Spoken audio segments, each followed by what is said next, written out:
Tudo o que você precisa, preste atenção aqui, tudo o que você precisa está contido na presença que você carrega. Aleluia! Aquilo que muitas vezes a nossa alma almeja não está lá, está aqui dentro. Você vai entender um pouco melhor no final. Amém. Hoje nós vamos até às 11. Amém. Amém. João capítulo 4. João capítulo 4.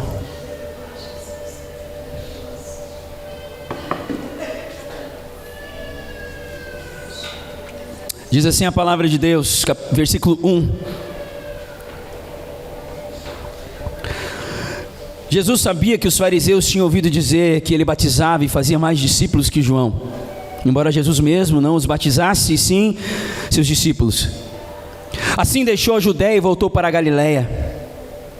No caminho teve de passar por Samaria. Algumas versões dizem no caminho precisava passar por Samaria. Chegou ao povoado samaritano de Sicar, perto do campo de Jacó, que Jacó tinha dado ao seu filho José. O poço de Jacó ficava ali, e Jesus, cansado da longa caminhada, sentou-se junto ao poço por volta do meio-dia. Pouco depois, uma mulher samaritana veio tirar água, e Jesus lhe disse: por favor, dê-me um pouco de água para beber. Naquele momento, os seus discípulos tinham ido ao povoado comprar comida. A mulher ficou surpresa, pois os judeus se recusam a ter qualquer contato com os samaritanos. Você é judeu e eu sou uma mulher samaritana, disse ela a Jesus. Como é que me pede água para beber? Jesus respondeu: se ao menos você soubesse que presente Deus tem para você e com quem está falando, você me pediria e eu lhe daria água viva. Amém, Jesus. Mas você não tem corda nem balde e o poço é muito fundo, disse ela. De onde tiraria essa água viva? Além do mais, você se considera mais importante que os nossos antepassados Jacó, que nos deu esse poço? Como pode oferecer água melhor que essa que Jacó, seus filhos e seus animais bebiam? Jesus respondeu: quem bebe dessa água logo terá sede outra vez, mas quem bebe da água que eu dou nunca mais terá sede.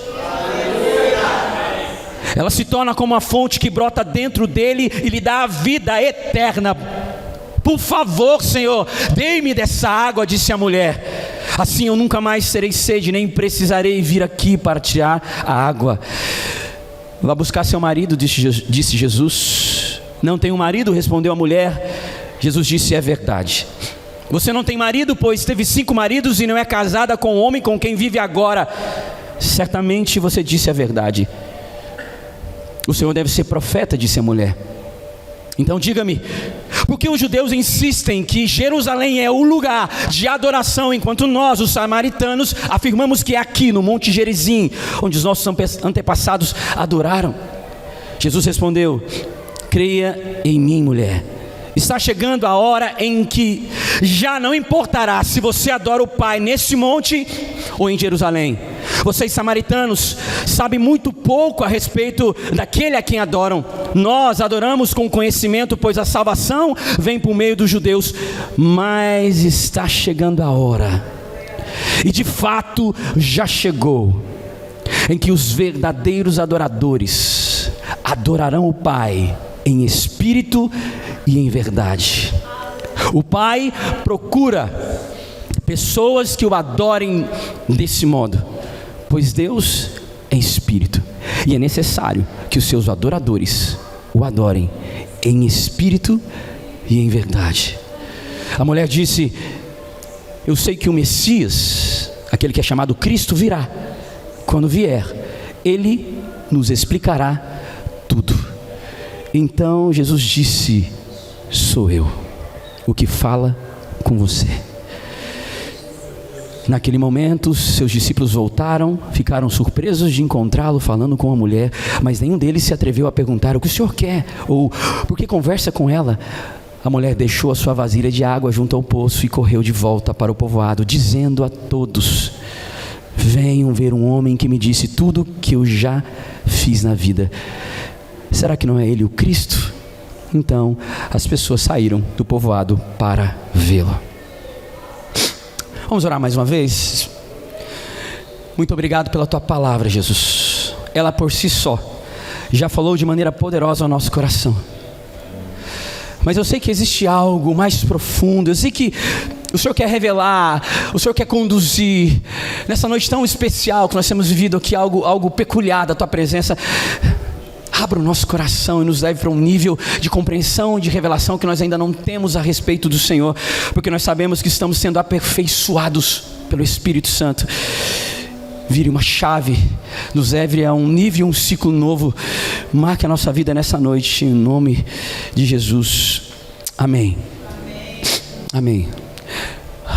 Igreja, essa é uma das passagens mais conhecidas na Bíblia. A história da mulher samaritana, ela é extremamente peculiar. Embora por curiosidade, a Bíblia não dá continuidade na história dela. A gente não sabe exatamente como foi o fim da história da samaritana. Talvez porque a pergunta final não seja o que aconteceu com ela, mas talvez a pergunta mais importante é o que acontece comigo depois de eu encontrar a fonte. Mas para entender essa história, nós precisamos voltar um pouco, aproximadamente no ano de 722 anos antes de Cristo. A Bíblia fala que o povo de Deus foi separado entre o reino do norte e o reino do sul. O reino do norte 10 tribos, o reino do sul 2 tribos. E no ano de 722 anos antes de Cristo, a história diz, e a Bíblia diz, que o império dos assírios conquista o reino do norte. E ao conquistar o reino do norte, a partir daquela empreitada, a Bíblia diz então que muitos estrangeiros vinham de fora agora para viver naquele lugar cuja terra era dos hebreus. E por causa dessa incursão de estrangeiros, assim como no tempo de Acabe e de Jezabel, lembra? Quando Acabe casa com Jezabel, nós falamos isso no acampamento. Jezabel traz consigo as suas tradições e os seus deuses e começa a disseminar essa cultura estrangeira. Assim também acontece exatamente nesse tempo.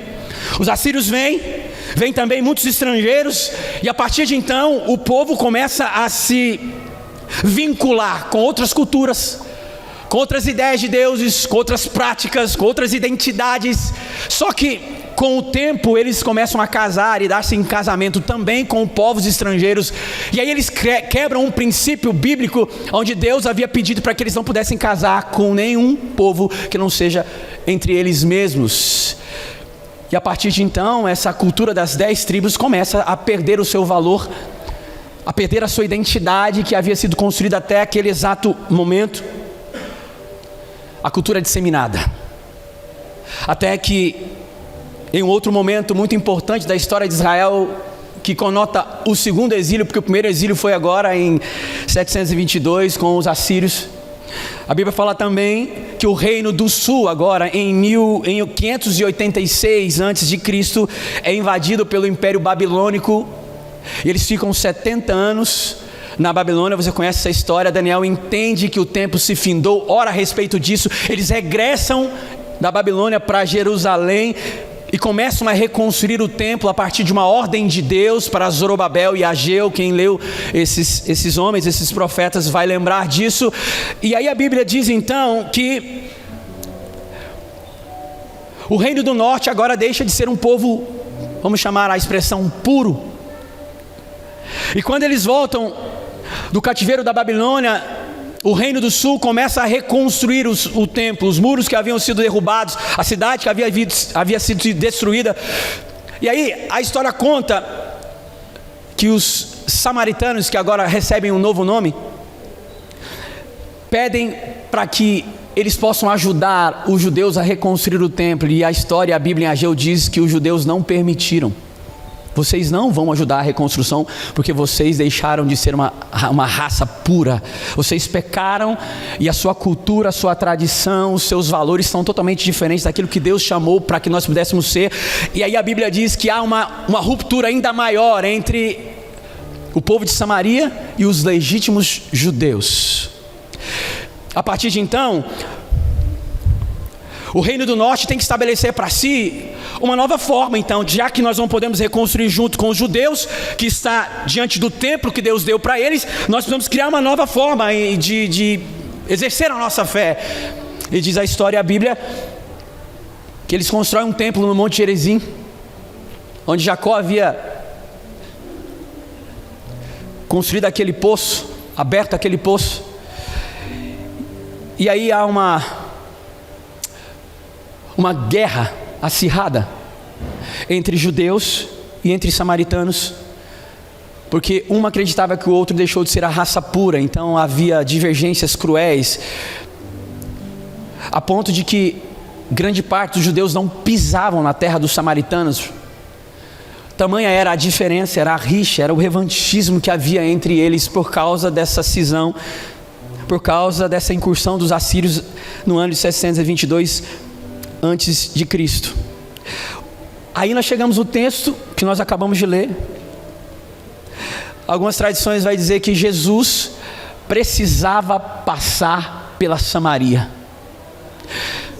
Jesus, ele sabia que ao atravessar aquela fronteira cultural, religiosa e moral, ele estava também criando um grande problema para ele e para os seus discípulos. Mas Jesus precisava encontrar com a mulher. E portanto, ao invés de dar a volta e aumentar o custo da sua viagem, ele faz questão de entrar em Samaria para conversar com uma mulher de reputação duvidosa, não apenas pela mulher, mas sobretudo porque o assunto que Jesus ia tratar com aquela mulher era a respeito da maior carência da alma humana. Jesus vai tratar sobre um assunto que não diz respeito a uma mulher, que não diz respeito a uma cultura divergente da sua época. Jesus vem tratar a respeito de um assunto que me interessa e que te interessa. O que Jesus vai falar com aquela mulher é sobre a sede da alma humana. E aí, você vai perceber no texto que nós lemos, que a história da samaritana então não é sobre relacionamentos frustrados, embora a Bíblia diz que ela tinha 5 maridos e o que ela estava não era seu. Não era sobre relacionamentos frustrados, e também não era sobre moralidade. Se ela teve uma vida em pecado, quanto tempo ela viveu em pecado, se ela era pura, se ela não era... Não era sobre isso que Jesus queria tratar. Na verdade, Jesus queria saciar a sede da alma dessa mulher, mas essa mulher só representa um personagem, é apenas um simbolismo do que a natureza humana, do que a humanidade como um todo traz consigo até os dias de hoje. Se nós pudéssemos usar uma expressão de um conceito da psicologia, a psicologia vai chamar a essência da alma humana, vai chamar de o ser humano é um ser faltante. Ou seja, todo ser humano está em busca de preencher uma falta, um vazio, uma sede invisível. Por isso ele sempre será um ser faltante, em busca de preencher o que ele nem sabe exatamente o que é. Mas o que move esse ser humano, essa sede que move o coração dele, tem uma razão. E é exatamente sobre isso que Jesus vai tratar com uma mulher samaritana. Então, se nós pudéssemos fazer uma pergunta nessa noite, talvez a pergunta mais importante é: que sede é essa que move o coração do homem, que está por trás das nossas escolhas, dos nossos planos? Ou quais necessidades básicas, emocionais, são comprometidas quando nós não temos essa sede saciada? Será que ela está por trás dos nossos desejos de reconhecimento, de aprovação, de segurança? Provavelmente. Então vocês percebem que se nós não entendermos essa sede que move o coração do homem, se nós não entendemos essa falta que o leva a buscar desesperadamente alívio e satisfação, nós não entenderemos o poder e a profundidade do Evangelho. E aí a gente vai oferecer para as pessoas medidas paliativas, um remédio chamado placebo. Uma vez em São Paulo, tratando uma paciente. Eu fiz um experimento com ela. Ela tinha depressão, vários problemas há anos de desgaste emocional, ansiedade lá em cima, e qualquer remédio que ela usava não fazia efeito. Vivia trocando de remédio. Um dia eu falei, eu vou fazer um experimento só para ver como é que vai ser a reação dela. Isso é verídico. Eu comprei uma AS infantil. E aí, numa sessão anterior, eu disse para ela: tem um profissional, amigo meu, que receitou um remédio para um paciente dele. E o caso dele era muito pior que o seu. E esse paciente está tendo uma resposta tão grande, está dormindo melhor, está com e tal. E fui falando. Eu falei: se eu conseguir esse remédio para você, você experimentaria? Ela: claro. Eu falei: olha, vou dizer para você, eu estou impressionado com a resposta que esse cara tem dado. Juro, diante de Deus. Aí eu comprei a S. Eu cortei, coloquei dentro de um saquinho, tudo certinho, porque aí se ela pegar vai ver que é o AS, né?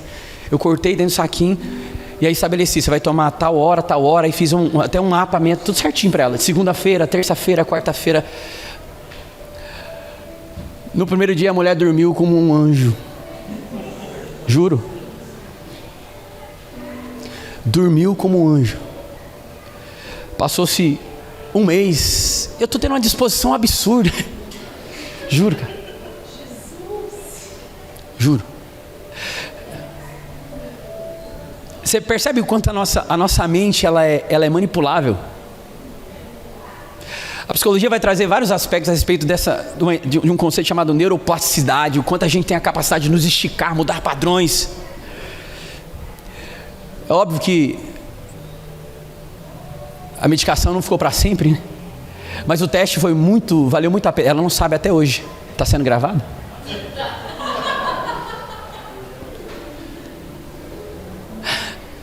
Mas o placebo é isso. É você dar uma substância que não tem o poder de resolver nada, mas que de antemão pode até ajudar emocionalmente. Pode ser uma postura nova, pode ser uma empolgação, uma motivação. Não, vamos lá, vamos de novo, vamos pegar. Mas depois de um tempo não resolve. É como você entrar numa farmácia com uma doença seríssima, atrás de um remédio, e você sai de lá com um shampoo anti-caspa. Alguém já entrou no mercado ou já entrou na farmácia em busca de uma coisa e saiu com outra na mão? Alguém já fez isso? Não? Já fez? Ainda mais as farmácias hoje em dia que parece um mercado. A minha esposa lá em casa, quando ela fala assim, precisamos ir na farmácia, eu penso, o golpe está aí. Nós temos que comprar, acabou o ibuprofeno, acabou o alívio da neném, a gente não pode ficar sem, né, porque é a febre, aquela coisa. E ela sabe, aí a gente sai de casa, eu fico lembrando para ela, vamos comprar um ibuprofeno. Aí quando vai entrar na farmácia, o que nós vamos fazer? Não, meu bem, só vou pegar, ela fica, desculpa, só vou pegar isso, não sei o quê. Aí quando ela nos diz assim, não, vai lá você, eu fico aqui com a Luísa, vai lá você pega mesmo, não sei o quê. Aí eu vou lá. Tem ibuprofeno, tem não sei o que, tem. Eu olho para trás, ela está com a cestinha na mão. Eu falei, Jesus amado, era só eu que ia comprar. Resumindo, Biostrato, né? Vai fazer um merchan. Ainda tá bom. Vamos pagar. Aí tá lá, ibuprofeno mais 2 Snickers. Aí ela vai colocando no pacote. Fui só comprar o remédio para febre, um soro, um lenço umedecido, e ela vai jogando vitamina de A a Z, e no final protetor solar cor da pele, aquele que o pequenininho vale 80 conto. Não é assim que acontece? Tem mais mulher que se identifica aqui? Aí eu estou no caixa, olho para ela e penso, é um ser faltante. É possível, falta muita coisa. Embora o exemplo é cômico, mas se a gente não entender exatamente a sede que está por trás do coração do ser humano, da minha vida, o que nos move, provavelmente o evangelho vai ser secundário, vai ser placebo. E talvez seja por isso que a palavra de Jesus para essa mulher foi contundente, foi poderosa. Ele diz: quem beber da água que eu lhe der, nunca mais terá sede. Ele não estava falando de coisas aleatórias, ordinárias. Ele estava falando de algo muito substancial. E ela fala: que bom, porque aí eu não preciso voltar mais aqui. Ela não tinha entendido ainda do que ele realmente estava tentando trazer para ela. Mas aí percebe-se que ela entende que o homem que estava conversando com ela era um profeta. E obviamente ela sabe que esse homem tem um poder de saciar aquilo que ela tanto estava procurando. Ele era a fonte. Mas sabe o que é mais curioso nesse texto? É que, embora ela descobriu, embora nós saibamos que Jesus é a fonte, o texto não diz o que se deve fazer para beber dessa fonte. O texto não diz onde é que eu consigo, o que eu faço, qual que é o protocolo. Você percebeu no texto que nós lemos? Não tem um passo a passo, não tem um método. Jesus não ensina. Isso é de propósito. Jesus não tem hora que ele não responde as coisas. Sabe por quê? Porque às vezes quando a gente quer respostas, a gente esvazia um conceito ou aquilo que realmente ele quer fazer na nossa vida. Eu não sei para quem que Jesus vai falar isso, mas presta atenção. Existem silêncios de Deus na nossa vida que não são para nos gerar desespero, mas existem silêncios de Deus que é justamente para não esvaziar a promessa que já está prestes a chegar. Quantas vezes, na necessidade de estar no controle, nós queremos o pragmatismo. Sabe o que é pragmatismo ou pragmático? São ações práticas que focam na resolução de problemas. O que eu faço? Qual que é o caminho? Para perder peso é Manjaro. Aí a gente sabe o que é isso, o que é aquilo, e nós vamos tentando resolver, tentando assumir o controle. Mas tem hora que Jesus faz questão de não dizer, de não responder. Ele só falou: eu sou a fonte. E provavelmente ela deve ter pensado: tá, mas e aí? Como é que faz para beber então dessa água? Sabe por que eu acho que ela pensou isso? Porque logo depois eu entendi que tu és profeta. Me responda algo, eu quero adorar a Deus, mas eu tenho um problema, porque os judeus dizem que a verdadeira adoração é no templo, mas nós samaritanos, nós entendemos que a adoração verdadeira é no Monte Gerizim, os nossos antepassados. Qual que é a melhor forma, o que fazer, como fazer, os 3 passos, me diz. Você percebe que a alma dela estava em busca de respostas, já que era um profeta. Me fala aí o que eu devo fazer. Porque é assim que a gente normalmente se relaciona com as pessoas. E muitas vezes nós nos relacionamos com Deus. Por que está acontecendo comigo? O que eu fiz? Se eu estou em pecado, não estou? O que eu preciso fazer para sair da prova? Como é que... Não é assim que a gente faz? A gente quer resposta agora. Nós somos pragmáticos. Nós queremos uma mentalidade cartesiana. Nós queremos entender para avançar. E aí vem Jesus e muitas vezes... E não fala. Jesus não fala. Na verdade ele falou. Quando ela perguntou sobre qual era o lugar onde se deve adorar, porque ela queria adorar de verdade a Deus, ele falou: olha, vai chegar um tempo que não vai importar. Ou seja, se você quer um método para se relacionar com Deus, eu vou dizer para você, não tem mais não. Não tem um protocolo do que é certo e o que é errado. Por quê? Que eles vai chegar um tempo onde os verdadeiros adoradores adorarão o Pai em espírito e em verdade. Ou seja, adoração em espírito e em verdade fala sobre uma categoria de adoradores e não sobre um método de adoração. Ela queria saber um método. O que eu devo fazer? Qual é a parte que eu devo renunciar? Qual é a parte que eu devo abrir mão? Como é que é? Eu vou para a direita, vou para a esquerda? Onde é que é o milagre? Ela queria saber qual é a campanha. Me fala que eu vou, porque eu quero fazer o que é certo. E Jesus falou: não, não é certo, não é errado. Por quê? Porque a adoração verdadeira vai vir de uma categoria de adoradores, não de uma nova forma de adoração. Quem está entendendo aqui, meus amigos? Historicamente havia o templo, havia regras, havia protocolos, havia o que era certo e o que é errado. Agora mudou. Agora a adoração viria de uma forma que eles nunca haviam imaginado e, sobretudo, que eles não poderiam controlar.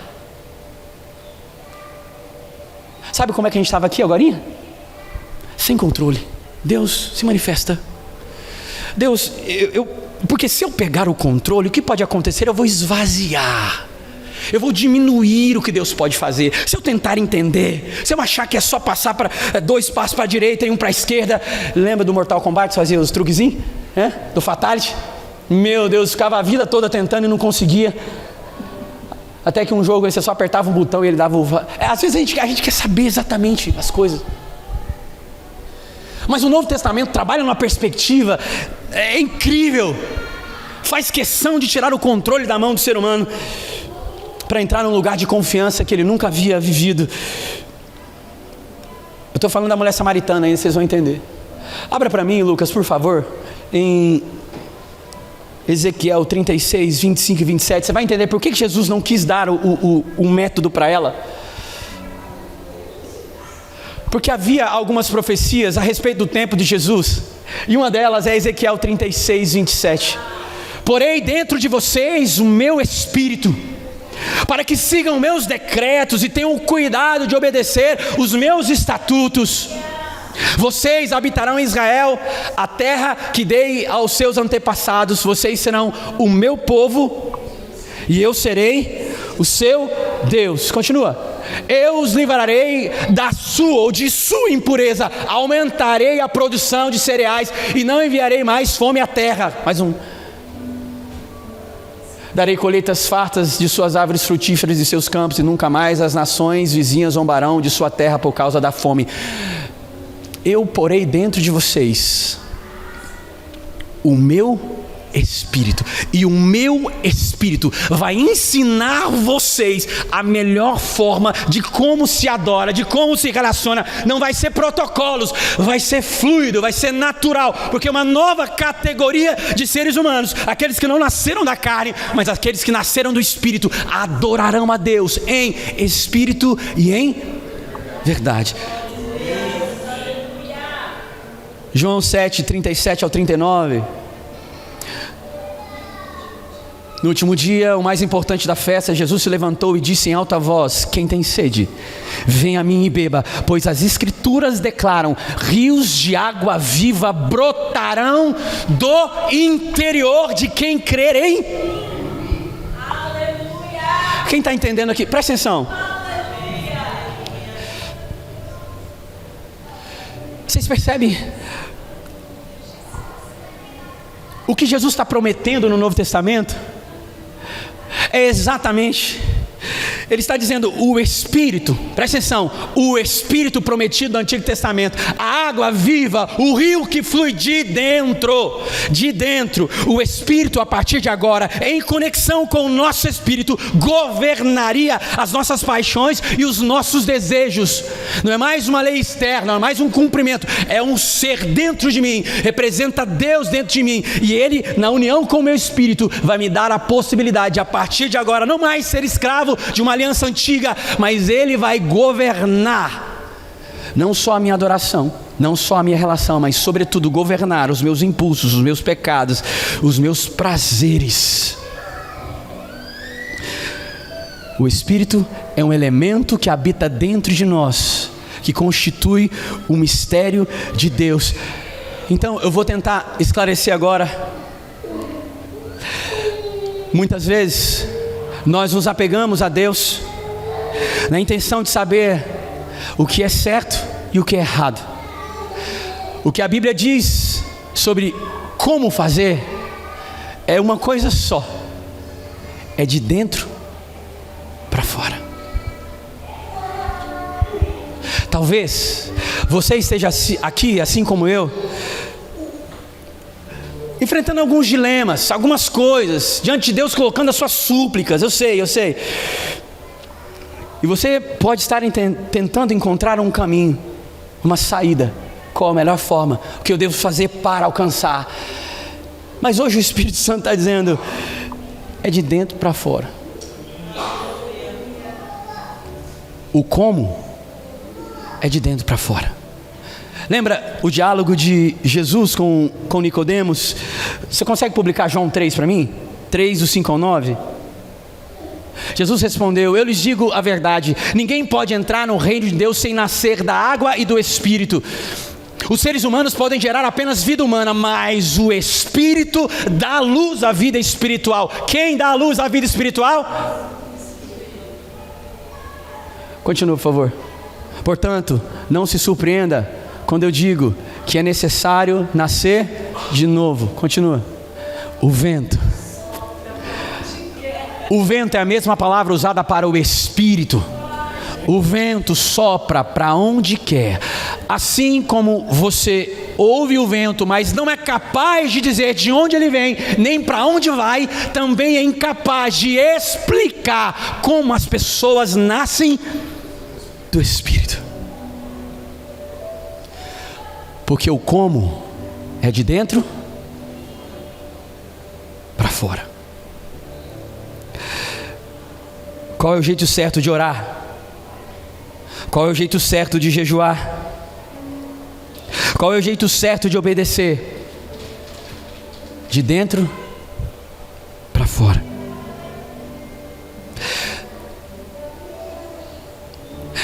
Sabe por quê? Eu estou terminando. Sabe por que muitas vezes nós queremos controlar a nossa vida? Inclusive, nós queremos praticar algumas disciplinas espirituais. Muitas vezes, Cris, é porque nós queremos continuar no controle. Se Deus disser, faça uma novena, você faz. Se Deus disser, faça campanha, você faz. E no final, sabe por que a gente faz isso? Me coloca. Faça o propósito X, faça o propósito. Sabe por quê? Porque nós queremos controlar o resultado.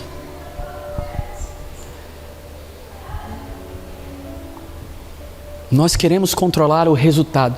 E por isso nós fazemos perguntas pontuais, metodológicas. O que eu faço para receber aquilo que eu tanto quero? O que eu faço para merecer a vida reta que eu tenho tido? Porque na verdade eu quero o controlado, controlar o resultado. Eu quero a recompensa final. Então, eu queria muito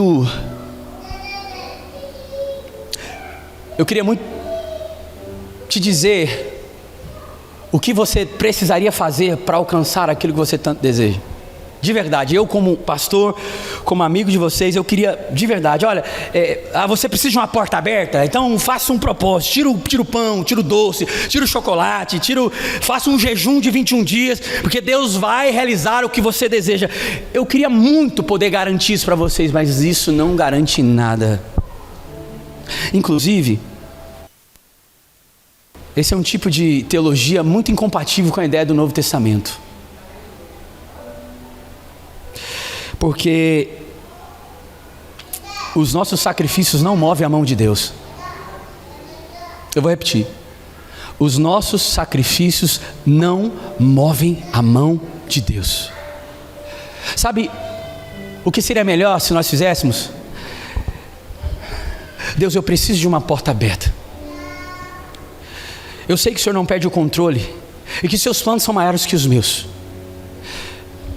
Eu quero colocar diante do Senhor a minha angústia de às vezes não conseguir suportar o tempo necessário, mas eu quero confiar cegamente no Senhor, porque o Senhor é digno, o Senhor é fidedigno da minha confiança. Então, faça a sua vontade, mas eu estou colocando diante do Senhor o que a minha alma está angustiada e ela precisa. Eu preciso de uma porta aberta, eu preciso de uma cura, eu preciso de um emprego, eu preciso de um milagre. É mais fácil a gente, com a nossa sinceridade, colocar diante de Deus e pedir para que Ele resolva do jeito dele, no tempo dele, sem a necessidade de controlar.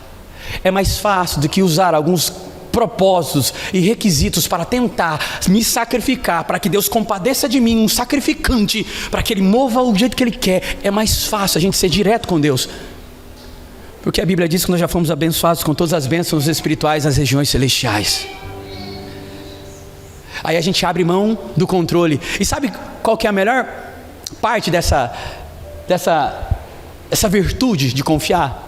É porque normalmente Ele faz mais do que você imaginou e mais do que você pediu. E aí eu entrego. Então, O que eu posso dizer para vocês nessa noite é: o Espírito Santo que habita dentro de você, ele é responsável por uma fonte inesgotável, capaz de descedentar os desejos mais profundos da sua alma. Isso a Bíblia nos testifica. Existe um Espírito que mora dentro de você, existe um rio poderoso que é capaz de suprir a maior necessidade da sua alma, inclusive algumas questões materiais, físicas, momentâneas. Basta você confiar, porque a Bíblia diz que Ele nos daria vida, e vida em abundância. O ladrão vem senão para roubar, matar e destruir, mas eu vim para que tenham vida, e vida em João 10:10. Sabe outra coisa curiosa para a gente encerrar? Assim como no texto de João 4, Jesus não falou para a mulher qual era um método para ela viver ou para ela beber dessa água. Em João 10:10, Jesus fala sobre uma vida abundante, mas não fala sobre o que fazer para ter. Não há resposta, não há metodologia. O ladrão vem senão para roubar, matar e destruir. Eu vim, olha que coisa poderosa nessa versão, para lhes dar vida, uma vida plena, que satisfaz. Que satisfaz.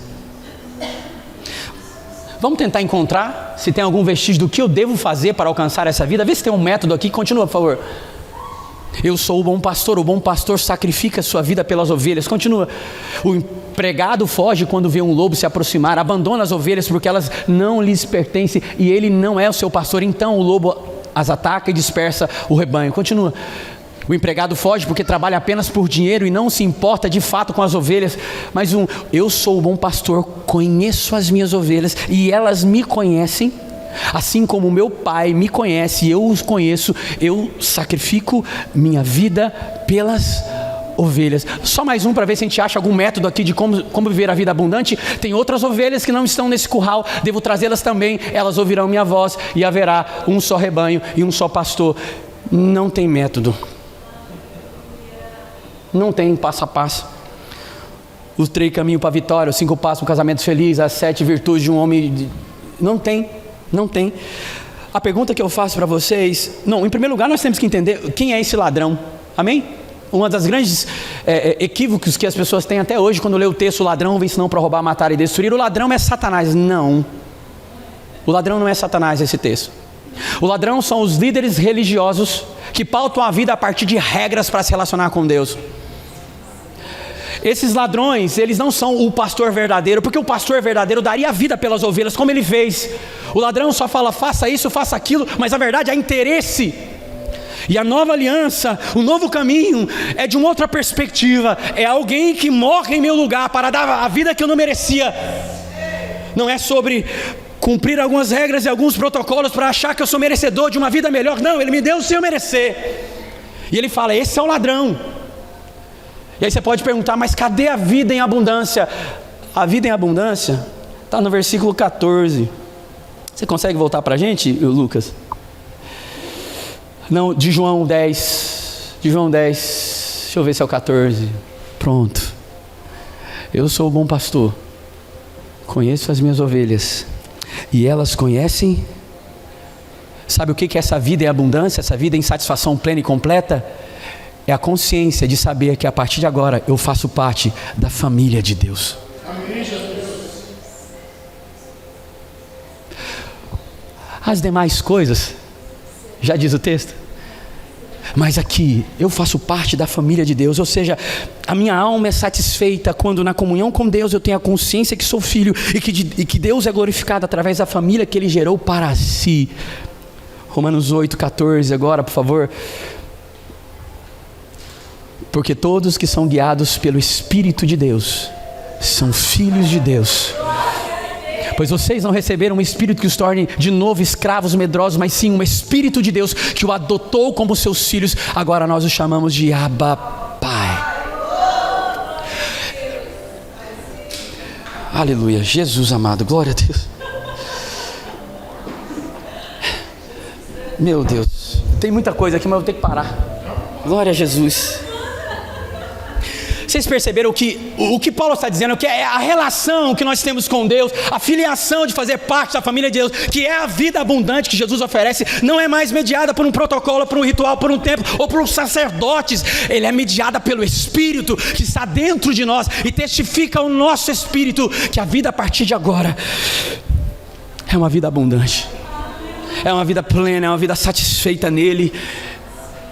Inclusive diante das necessidades, ele continua sendo suficiente. Jesus conhece as suas ovelhas e elas o conhecem. Ele tem um relacionamento de intimidade e experiência mediada pelo Espírito. O rio que flui de dentro, que Jesus oferece, que mata a sede mais profunda da carência da alma humana, no diálogo da mulher samaritana, chama-se Espírito Santo de Deus habitando dentro de nós. Agora vai fazer sentido a frase que eu disse no início: tudo o que você precisa está contido na presença que você carrega. Último versículo, e eu confesso que nós vamos orar. 1 Coríntios 2, 9 ao 10. Preste atenção nisso e dê um glória a Deus depois, por favor. É a isso, preste atenção nisso aqui, é muito poderoso. É a isso que as Escrituras se referem quando dizem: olho nenhum viu, ouvido nenhum ouviu, e mente nenhuma imaginou o que Deus preparou para aqueles que o amam. Você acha que são coisas assuntuosas? São coisas poderosas? Sim ou não? Sim, muitas vezes nós imaginamos que esse versículo Paulo está dizendo sobre o céu, quando estivermos no céu. Mas se você lê, não muda. Mas se você lê o versículo 10, meu amigo, põe essas coisas insondáveis, mas foi a nós que Deus revelou essas coisas por seu Espírito, pois o Espírito sonda todas as coisas, até os segredos mais profundos de Deus. Aquilo que o olho não viu, o ouvido não ouviu, aquilo que não penetrou o coração do homem, foi nos revelado pelo Espírito. Então há muita fonte, há muita água, há muita resposta, há muito mover de Deus, há muito milagre que o Espírito Santo tem reservado para nós. Não é para um dia qualquer, um dia quem sabe, não. Ele falou, Deus revelou mediante o Espírito, e Ele revelou coisas insondáveis, profundezas do coração de Deus. Foi nos dado a possibilidade de conhecer, mediada pelo rio que flui de dentro para fora. Vocês percebem? E nós vamos orar. Existe muito mais de Deus para mim e para a sua vida.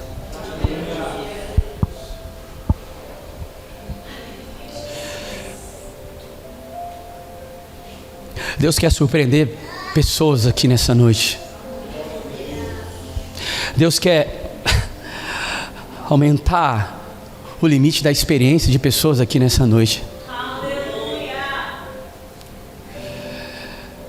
Às vezes você está preocupada com algo e Deus está falando, eu tenho coisas muito mais insondáveis para revelar ao teu coração. Permaneça, fique firme. Eu não apenas contemplo o seu choro, a sua dificuldade, os seus reveses. Não, existe algo que eu estou formando dentro de você. Existe algo sendo construído. Existe uma unção sendo preparada e produzida. Algo poderoso, algo novo, que já foi nos dado, já foi revelado. Então não é sobre sobrevivência, amém, meus amigos? Não é sobre preocupação a respeito da sobrevivência. É mais do que isso. A vida em Deus é mais do que isso. Não é apenas isso. E eu, como pastor, enquanto estiver, vou sempre lembrar a vocês, a vida cristã não é apenas sobre metodologia para alcançar um resultado. A vida cristã é sobre um rio inflamado de presença, sobre uma água que jorra sem fim, saciando a sede mais específica da vida de cada um de nós. É mais do que isso. E nós precisamos entender isso de uma vez por todas. Existe uma vida que floresce de dentro para fora. Vitor, mas isso acontece de maneira efetiva quando eu estou no culto? Não. Não é em Jerusalém nem em Jerezim. É aonde você estiver. O Espírito continua fluindo de dentro para fora, lavando a nossa alma, curando as nossas feridas, desvencilhando obstáculos, traumas. Eu creio no nome de Jesus que o Espírito que habita dentro de nós pode curar câncer, depressão, pode nos livrar de problemas que os olhos naturais não podem. Mas eu tenho que ter a consciência, O Espírito que flui de dentro para fora nos ensina que nós não precisamos mais viver uma vida mediada pela pressão do controle, mas pelo mistério da confiança. Quem quer viver pelo mistério da confiança, diga aleluia.